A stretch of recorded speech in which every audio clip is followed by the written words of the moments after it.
Xa vedes, compañeiros, que viñamos a facer a proba de algodón antes de que a vencera e o resultado é ese. Vemos unha baliza que é casi imperceptible, por iso quixemos vir a Cambre, onde a Pedro Mariscal. Moi bo día. Bo día.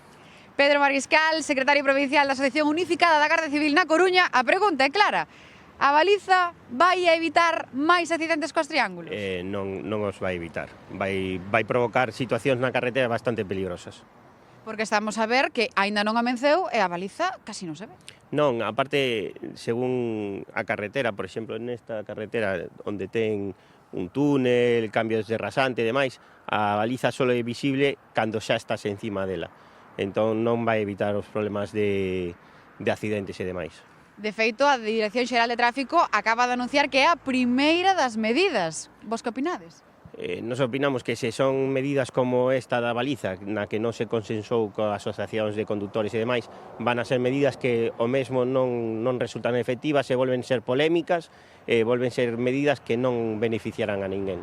Pedro, que ti falas de consensuar as medidas con asociacións como a vosa, esta medida foi consensuada? Non, esta medida tomouse unilateralmente, non se consultou correctamente, nen se probou como debería haberse probado antes de aplicala. É que en outras ocasións xa viñemos a comprobar contigo como a baliza nas autocaravanas, por exemplo, non é visible. En que outros vehículos dificulta a visibilidade? En camións, autobuses, vehículos carrozados con lona, por exemplo, estas típicas furgonetas que levan lona detrás, neses vehículos, aparte de que é moi difícil pegalas e colocalas, a forma do vehículo imposibilitan verse correctamente a baliza. Pedro, para rematar, vouche facer a pregunta que está facendo toda Galicia. Como facemos para saber que baliza mercar sen poder probala antes de chegar a facer a compra? Nós, antes de ter esta baliza, por exemplo, na asociación, temos que comprar moitas. Pois o cidadán vaille pasar o mesmo. Vai ter que comprar moitas balizas antes de poder decidir